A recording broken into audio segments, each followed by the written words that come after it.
Hello, this is Egon Cholakian once again.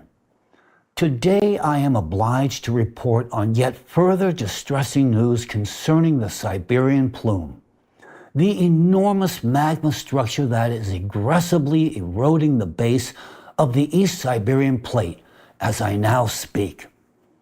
Despite my numerous pleas to take action, it would appear that the human community has elected to ignore the window of opportunity to initiate preparatory measures for a controlled degassing of the Siberian magma plume on Russian territory.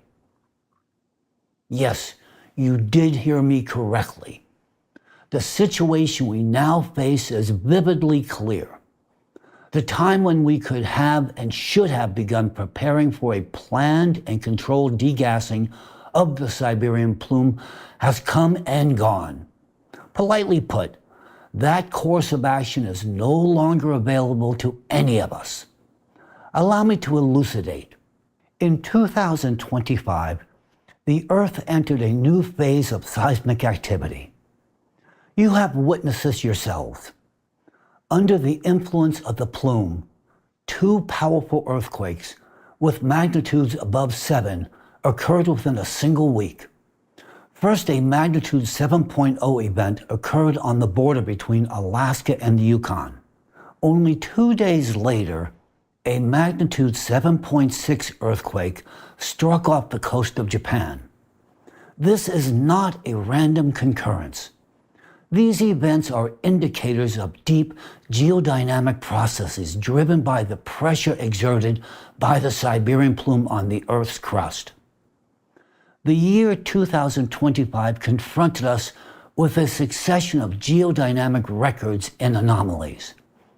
The destructive magnitude 7.7 earthquake in Myanmar on March 28th displayed unprecedented characteristics, including a supersonic rupture extending 475 kilometers. Then at the end of July, a magnitude 8.8 mega earthquake struck Kamchatka, accompanied by a series of anomalous aftershocks. It occurred only along the margin of the Eurasian plate beneath which the Siberian Plume is gaining strength. As I've stated many times before, these catastrophes will only continue to intensify.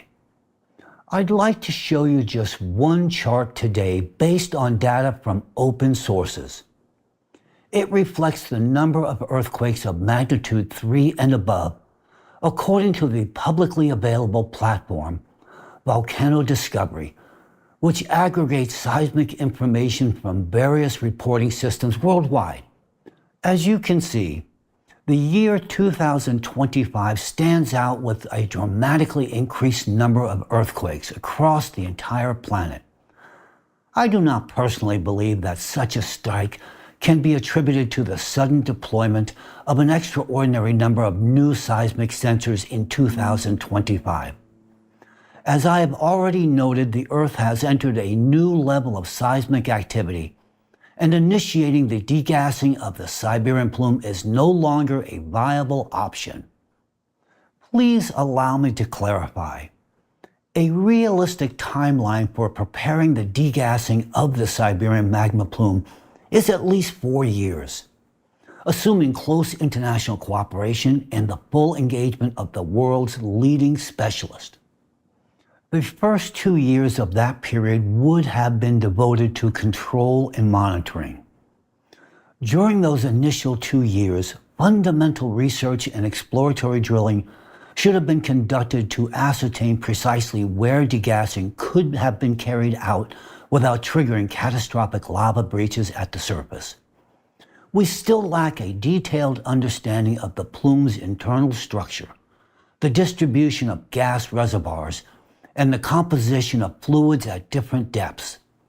This phase would therefore have required establishing a network of hundreds of exploratory wells, each exceeding 5 kilometers in depth, across the expanse of the entire eastern Siberia. Undertaken in concert therewith, comprehensive seismic monitoring, geochemical gas analysis, and thermal profiling of the magma reservoirs would have been necessary. The subsequent 2-year period would have been unavoidably consumed by technical preparation, including the drilling of hundreds of ultra-deep wells, each more than 10 kilometers deep, along with the entire suite of associated engineering operations. This would have encompassed multi-stage testing of safety systems, verification of structural stability, and the full rehearsal of all procedures essential for ensuring the reliability and safety of the process. Only after all of that, meaning after roughly 4 years of intensive and critically important technical preparation, could the degassing itself begin, involving the gradual and strictly controlled release of gas and excess magma from the upper reservoirs of the plume's complex structure. As a result of such controlled degassing, the gas pressure on the lithospheric plate would have diminished, the excess magma would have been safely removed, and the temperature of the lower crust beneath Siberia would have decreased. In turn, this would have given humanity a precious interval of safety, an opportunity to focus on addressing other escalating threats without living under the constant fear that at any moment the Siberian plume could wipe out life on the planet. Yes, even a year ago, the preparatory phase of degassing carried immense risk, but now it has become utterly futile. 4 years from now, any intervention could trigger a single explosive rupture, resulting in an instantaneous and extraordinary powerful blowout of the plume. It would be like piercing an overinflated balloon with a needle, because that window has been lost. A planned degassing could now provoke the very catastrophe we have been trying to avert. I can state this with complete confidence, even though we have long since ceased receiving scientific and monitoring data from Russian territory regarding the condition of the Siberian plume. I want to emphasize the following with absolute clarity. Today I am issuing an official statement that the degassing of the Siberian plume will no longer help the situation. We have missed the opportunity in which controlled degassing could have been a viable solution. It is not the case today. I will address the remaining options a bit later. For the time being, however, I would like to address a personal message to the President of Russia, Vladimir Putin. Mr. Putin, I am speaking to you as someone who has spent several decades of his life trying to prevent a planetary-scale catastrophe, namely the eruption of the Siberian plume on the territory of Russia, and as someone who has personally experienced what it means to face your anti-cult network operating in the finest traditions of the KGB. We, together with the team of Alatra scientists, understand very well that your court-appointed anti-cultists from Rasiers, or to be more precise, from the FSB, were safeguarding the wealth of those who were lining their pockets with Siberian mineral resources. For them, the degassing of the plume was a highly unprofitable proposal. It was cheaper to hire a pack of psychopaths under the guise of cult and sect debunkers to silence us and attempt to distort how our work was perceived internationally, so that no one would believe the scientific information about the threat posed by the Siberian plume. However, at this moment, I ask you to explain to your close associates, the very people who are profiting from Siberia, that they can leave Alatra alone, because we are leaving your Siberian plume to you. We are leaving it on your conscience, Mr. Putin. You and those around you did everything possible to prevent the public from learning about the real threat this plume poses to the citizens of Russia, the entire Eurasian continent, and the world as a whole. The activation of the Siberian plume will become a shared catastrophe, one that could eradicate life on our planet. And those who will bear responsibility for this will be your inner circle, people whose greed has long exceeded all bounds, and whose love of money has become more important than human life, including even their own, and yours, Mr. Putin. So you may convey the following to them. They can relax. According to our calculations, we have already passed the one window of time in which a planned degassing still had meaning. Everything they fought so fiercely to accomplish, suppressing scientific information about the plume, attempting to discredit Alatra and me personally, and branding us as a sect, is now, in light of the actual situation, utterly useless and pointless. None of it affects anything anymore. Continuing down that path would only waste their money and energy. So you may reassure them, Mr. President Putin, that for now nothing threatens their profits except, of course, the Siberian plume itself. They can continue enriching themselves on Siberia's resources, at least while Siberia still exists. Their mission, to buy themselves a couple of extra years to fill their pockets, has been accomplished. What will happen next, not only to Siberia and the people who live there, but to your country, to other nations, and to their citizens, is now a matter for your conscience, Mr. Putin. Conducting a full-scale degassing in 2 years is impossible, and we no longer have the 4 years required. Even if the world's top specialists were brought together today, it would make no difference to the situation. It pains me deeply to realize how much time we have lost trying to convey this problem and its solution to you. It is bitter to the point of anger to recognize how many human lives were shattered because these attempts, and as a result of your KGB style, discrediting campaigns and persecutions of Alatra.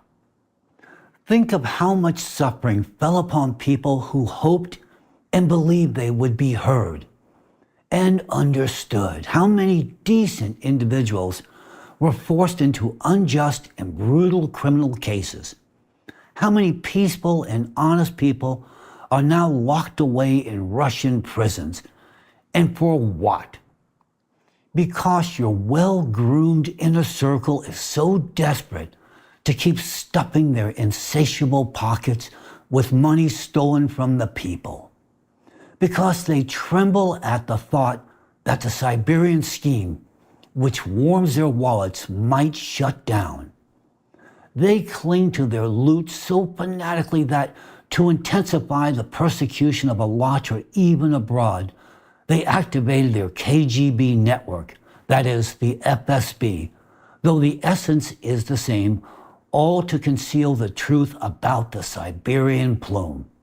Mr. President, it is now known to the entire international community that it is your Russian agents who initiate and fuel the persecution of Alatra around the entire world. And the question that arises not only for me, but for many others, is why? For what reason? For trying to save the world? For the fact that each of these strong and honest people, when confronted with the harshest persecution, the threat of imprisonment, the loss of their reputation, their home, and everything we normally associate with a stable life, did not break, but continue to act for the sake of life itself, for our lives, yours and mine.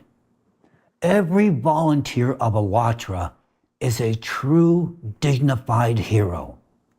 Alatra as a whole is a community of true heroes, and the source of their unshakable resolve lies in their understanding that they do not act for themselves.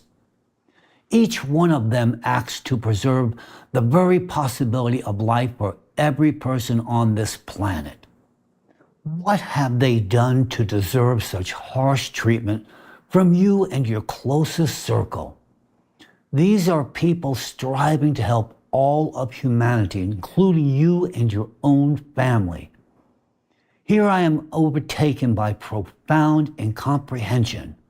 How morally depleted and intellectually bankrupt must one be to raise a hand against those attempting to save your own life?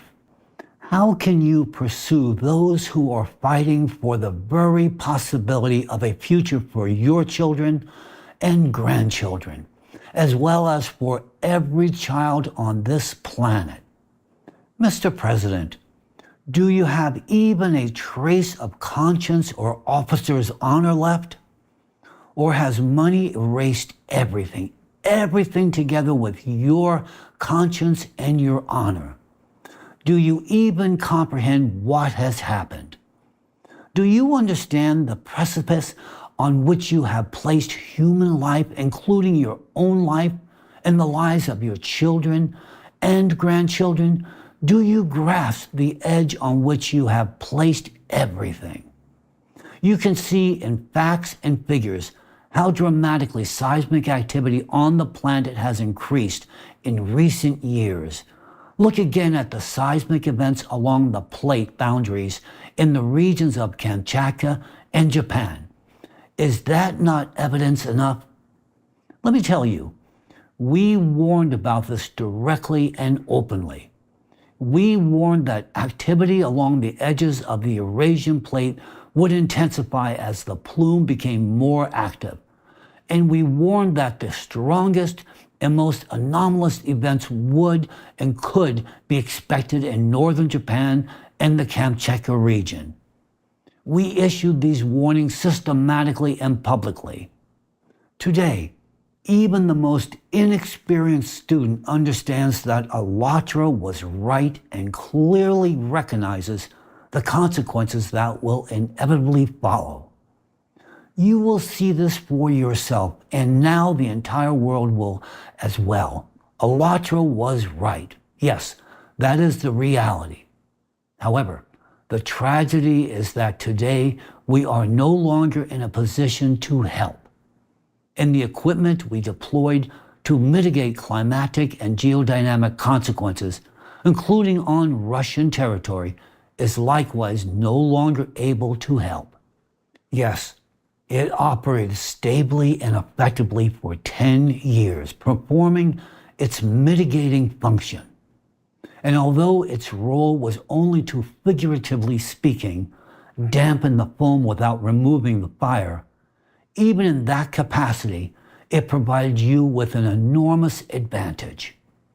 Because it was operating, your territory saw no severe progression of damage from natural disasters for 10 years, and the strength and frequency of catastrophes increased far more moderately compared to global threats. Put simply, you experienced a relatively calm decade. I am certain you expected that it would continue this way. However, beginning in 2023, through the efforts of your Racers operatives and your KGB FSB structures, you know best what to call them. This equipment ceased to function. Why?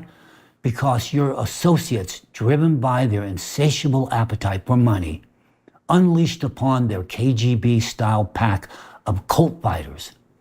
They first discredited us and in 2023 labeled Alatra an undesirable organization so that we would stop speaking about the Siberian Plume and the world would not learn about the problem.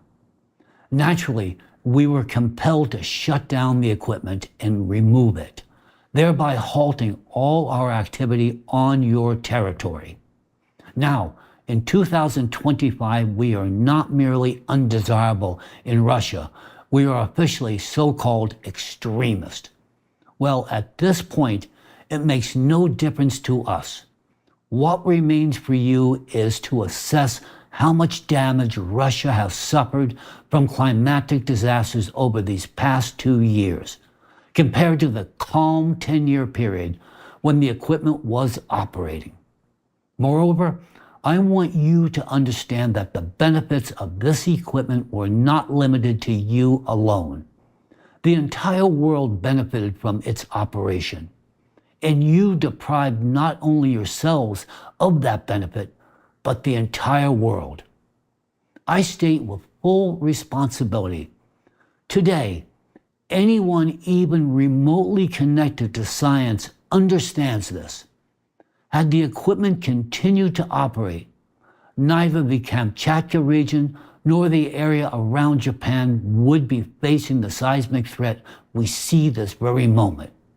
And what is certain is that the event that will inevitably occur in the near future would not be occurring at all.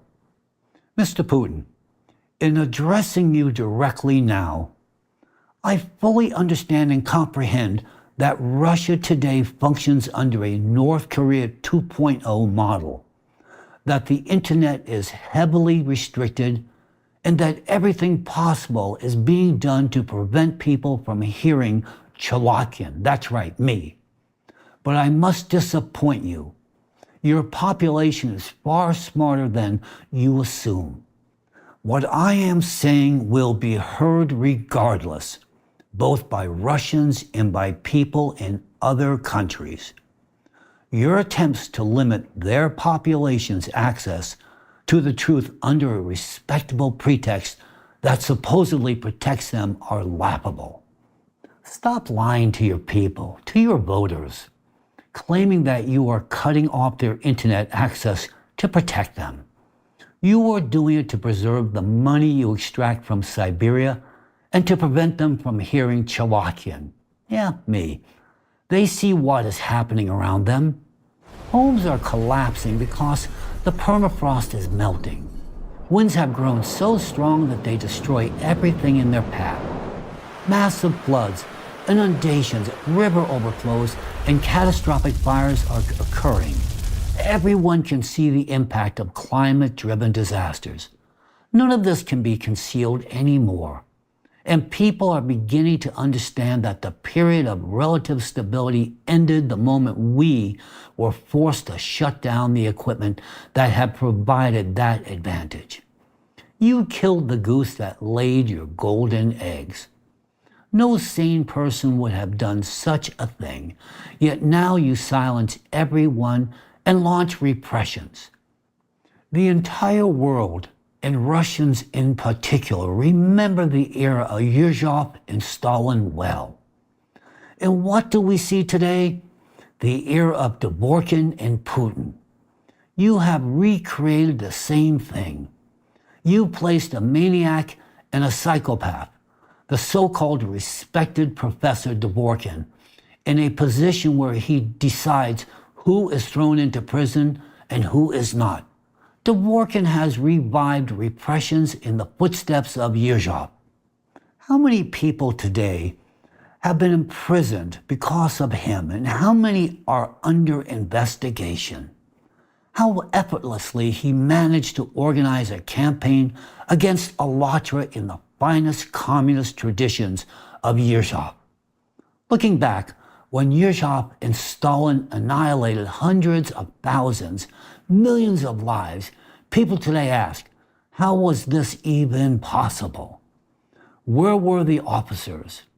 What were they doing? They were exactly where they are now.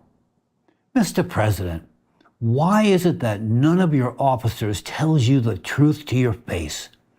The truth that the country is being run by a maniac and a psychopath, Mr. Dvorkin, with his vast KGB network, or rather FSB, though the essence is the same.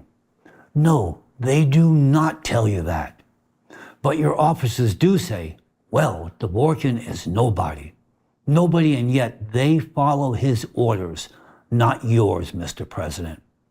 Because the people around you are those who listen to this psychopath. And you, a man who came to power promising democracy and freedom to the Russian people, have created terror and repression reminiscent of Stalin's era. Are you proud of this? Say it honestly. Please tell me, what blinded you? Did you simply forget the promises you made to the people who trusted you? Or have the billions torn from their pockets burned your conscience to ashes? While you and your entourage appropriated trillions, millions of your fellow citizens were condemned to poverty. In freezing homes without heating, in villages without roads or the basic conditions for life, they look anxiously into the eyes of their sick children, not knowing how they will afford medicine tomorrow. Has the mountain of wealth built on your people's suffering so clouded your vision that you have begun to walk the path of 1937, persecuting everyone who dares to voice even a fraction of the truth? Mr. Putin, put yourself in the place of an ordinary citizen of your country. Would you want to live with your family under a president who unleashed repressions across the nation, who persecuted you and your family? Of course not. But you are hardly capable of placing yourself in the position of an ordinary citizen because you have remained in power too long and billions have clouded your vision. Forgive me, but no one but me will say this to you. You have forgotten what honor is and what people are. You and your followers have imagined yourselves as beings above everyone else. And I want to tell you that your Siberian Plume will equalize all of you. You are no demigods, and none of you has a second life. If you have forgotten that, I will remind you. You are just as human as everyone else. You have merely forgotten who you were supposed to be. And here lies the answer to how Yezhov and Stalin could carry out such monstrous repressions, and where the officers were at that time, or rather what became of them. An officer is meant to embody honor and protect the citizen. Yet in your system today, officers have become lackeys who protect your power. And I know this with certainty. At a signal, they tear into the targets assigned to them like dogs, without even thinking about the consequences. That is precisely why none of them will ever tell you the truth to your face, the truth that I am telling you now. And the Siberian Plume, and the future itself, all of this rests on your conscience. And you will be accountable. Although to whom will you answer? If the Siberian traps erupt again, there will be no one left to hold accountable, and no one before whom to stand. It could have been different, but the time has been lost. Therefore, now that there is no hope for a controlled degassing, all that remains to us is to search for a solution in alternative directions. Yes, alternative. May sound almost encouraging, but in truth, this is not an alternative at all. It is a problem we have been working on for nearly 20 years, and for which we still have not found a complete solution. Perhaps we lacked laboratories, equipment, or simply the intellect required, because a challenge of this magnitude should have long ago engaged the world's greatest minds. This challenge concerns the continuation of life on Earth itself. I am now speaking to you about nanoplastic and catastrophic destructive influence on the planet's ecosystems and on all living organisms, including the human organism. Let me remind you, with every breath and with every sip of water and every bite of food, billions of micro and nanoparticles of plastic enter your body. They settle, accumulate, and internally destroy your health, disrupting natural processes in your cells, mitochondria, neurons, and even your DNA. These plastic particles do not break down and are almost never expelled, which means quite literally that they do not leave your body. This means that right now in your bloodstream, brain, and neurons, billions upon billions of indestructible and active nanoplastic particles are circulating and accumulating. Moreover, they are already present and continue to accumulate, even in the bodies of children who are still in the womb. As a result, an increasing body of evidence indicates the emergence of a global and perilous trend. Under the influence of nanoplastic, which systematically destroys the human organism at the cellular level, humanity may face a gradual loss of cognitive functions, meaning the loss of the ability to think fully, and a loss of reproductive functions, meaning the loss of the ability to reproduce. The final outcome of these processes is the disappearance of Homo sapiens as a biological species. For a long time, the scientific community regarded nanoplastic as an inert material incapable of active interaction with living systems. However, research and numerous laboratory experiments in recent years have clarified the opposite.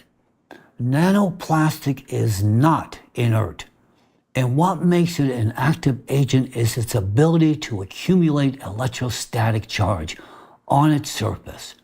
For this reason, once it enters the organism, it begins to interact intensely at the cellular and molecular levels, disrupting vital functions.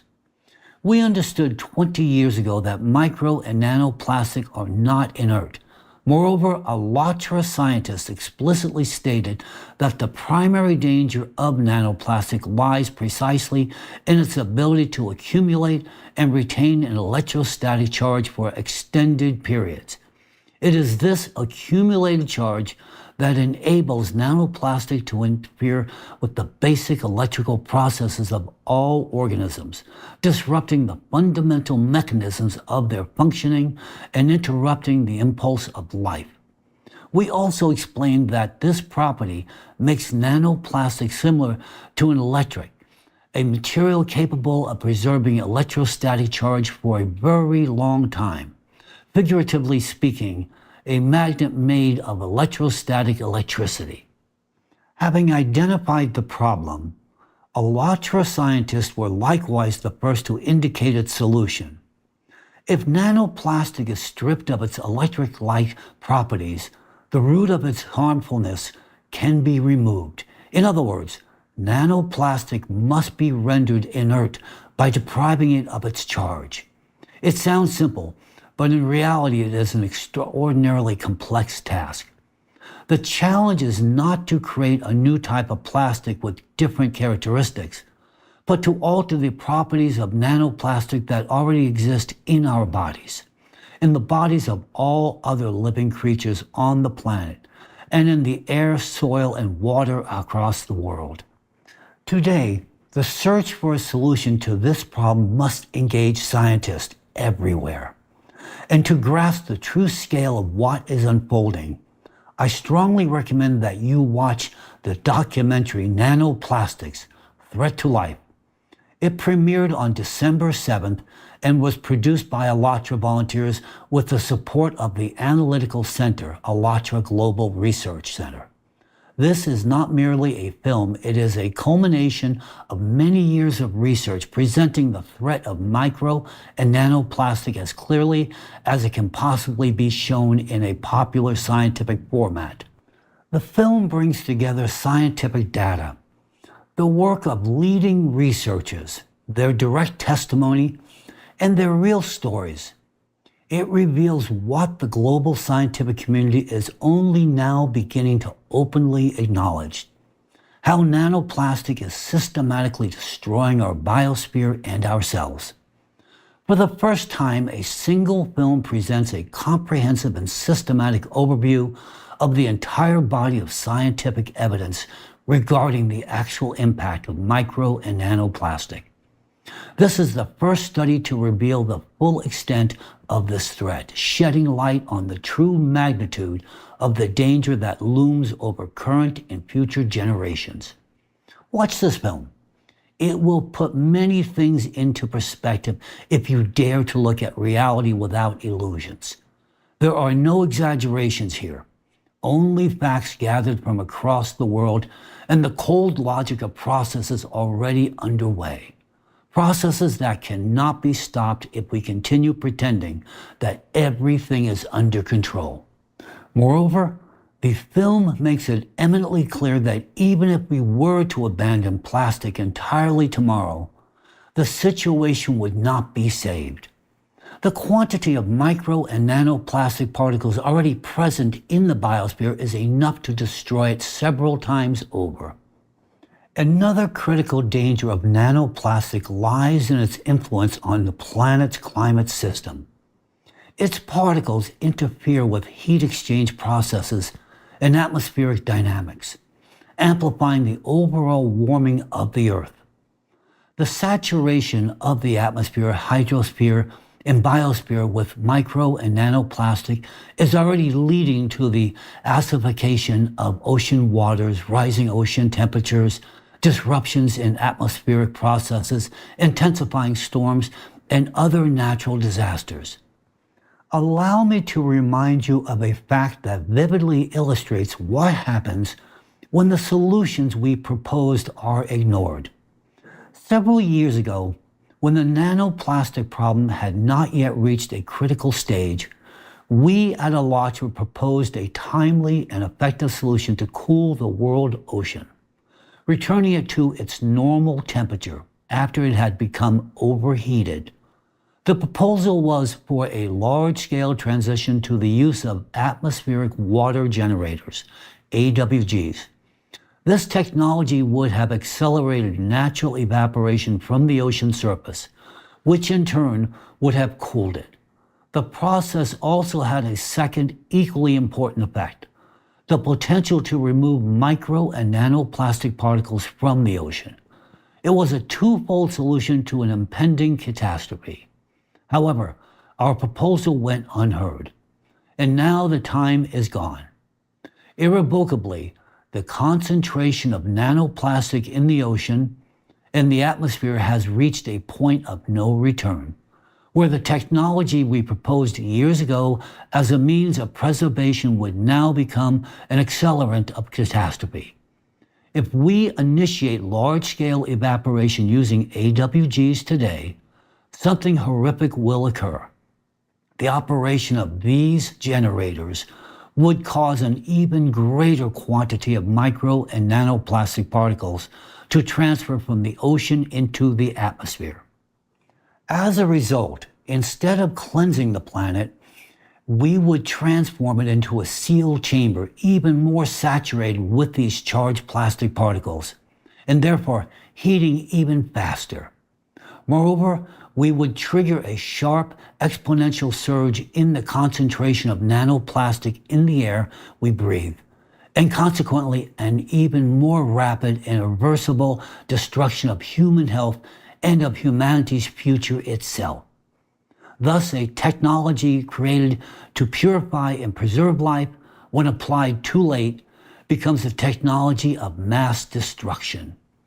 We lost the precious window of opportunity in which, by deploying AWGs across the world, we could have reduced the micro and nanoplastic burden and gained immense time for humanity.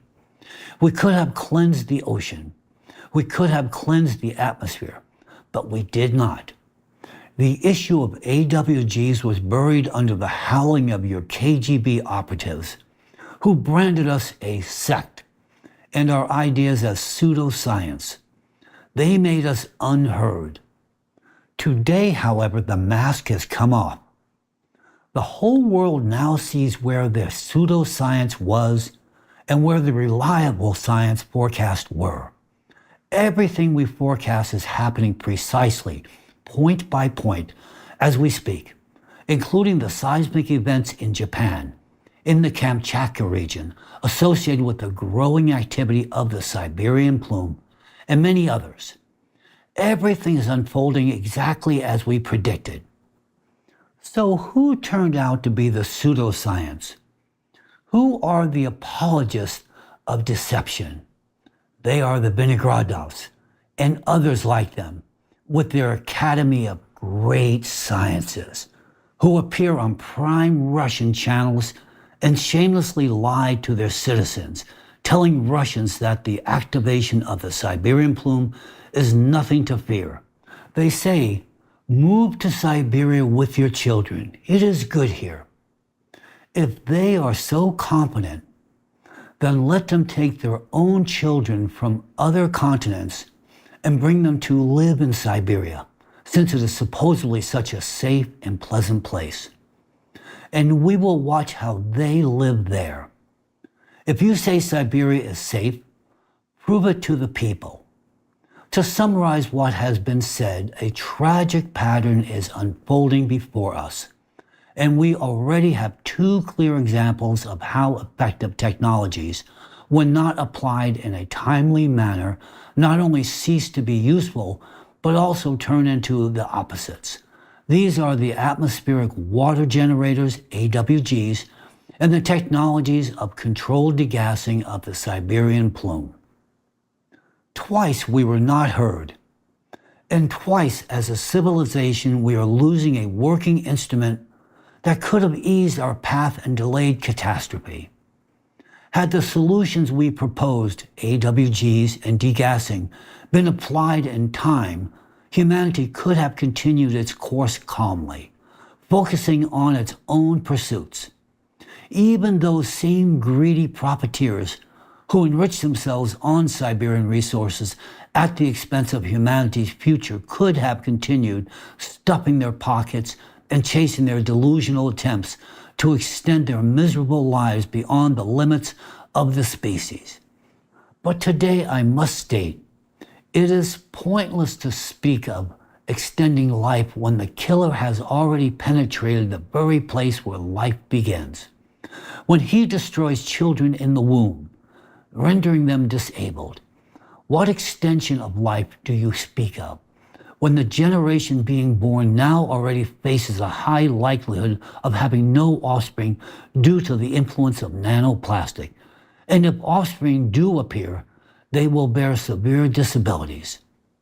And now we face a third chance, a chance to solve the nanoplastic problem. We propose a specific fundamental solution to strip nanoplastic particles of their ability to accumulate and retain electrostatic charge. In this field, the Allatra movement has accomplished immense work. Believe me, far more than anyone is willing to acknowledge. We have completed one of the key tasks of any scientific investigation. We identified the cause. Yes, we have not found the final solution, but we have uncovered the root mechanism. And that has saved the global scientific community decades of work and colossal resources. We clearly indicated the direction nanoplastic must be deprived of its electric charge. When that happens, it will become inert, turn into ordinary dust, and cease to pose a deadly threat to human health and the planet's ecosystem. And then the natural mechanisms of self-restoration will begin to function. Heat exchange in the atmosphere and the ocean will start to recover. Excess heat from the Earth's interior will once again be able to escape freely into space. The ocean and the atmosphere will begin returning to equilibrium. And then possibly, and I emphasize possibly, the plume may not activate if the experimental equipment that operated for 10 years is restored and if the necessary set of measures is carried out. But today, all of this sounds like science fiction, because we, Allatra, The ones who articulated this scientific knowledge were simply expelled from your territories and discredited throughout the world. I want you to know, I state with confidence that individuals like Mr. Vinogradov and those similar to him on whom you rely lack both the intellect and the will to create anything of this kind. People like Mr. Vinogradov are capable only of lying on national television, betraying their own citizens in order to preserve their personal status. And while they lie, the situation is deteriorating catastrophically. Given this trajectory, what comes next, Mr. Putin? I do not believe you are capable of answering that question correctly. But I can, and I can answer it directly and honestly. If you and your counterparts in other countries who hold the same positions you hold, and upon whom the lives of people also depend, treat the nanoplastic problem with the same criminal negligence you showed towards AWGs and the degassing of the Siberian Plume, the following will occur. Billions of people will die prematurely from diseases caused by micro and nanoplastic penetrating every organ. Official statistics will not show this link. These ailments will be disguised as ordinary illnesses, cancer, heart failure, or neurological disorders. But the root cause will be the same, micro and nanoplastic. Those who survive will rapidly deteriorate, losing their cognitive capacities. The human mind, our highest endowment, will begin to fade. All that will remain of the human being are basic animal instincts. A brutal primitive struggle for survival and for food will begin. In both the literal and figurative sense, you will start devouring one another. Forgive my bluntness, but I am compelled to speak plainly. The strong will consume the weak. Do you remember the zombie apocalypse films? That scenario will become reality only without makeup and special effects. We now find ourselves in a dead-end situation, an extremity of your own making. The time for deploying AWGs has been lost. The time for a planned degassing of the Siberian Plume has been lost. Control over the planet's heat balance has been lost. The only rational path left is to search for solutions to neutralize micro and nanoplastic. And that search must begin immediately. Understand where the tragedy lies. With the Siberian Plume, we had a clear plan, a roadmap for survival. Here, however, we must honestly admit that there is still no ready-made solution for rendering these particles harmless. It must be invented, but we have identified the root of the problem, and we point to the only viable path to strip nanoplastic particles of their ability to accumulate and retain electrostatic charge. This is a fundamental signpost for the entire global scientific community. We do not know who will be the one to offer us this life-saving idea. A genius in a laboratory? Or perhaps an ordinary citizen who in a sudden flash of intuition grasps the essence of the process. Anyone may become the person who finds the solution. The necessary idea may arise in anyone's mind. History has seen such miracles. But that idea has not yet come to us. In our search for a solution, we continue to work honestly and diligently in this direction. Yet the responsibility for finding it no longer lies solely with us. It rests on every person who is capable of thought. Let me be clear. We have done everything within our power. We acted to the last moment. We endured harassment, dehumanization, and prison cells imposed on us by a system that feared the truth. We stood firm. Our conscience is clear before history and before God. And yes, we are not giving up. We still believe we will find that solution. But there is no time left for self-deception. Because in the end, what else is worth fighting for if not life itself? For the right of our children to see the sun, to breathe, simply to exist. There is no greater purpose, and we will not have another moment in which to act. I know one thing with absolute certainty: life is worth fighting for.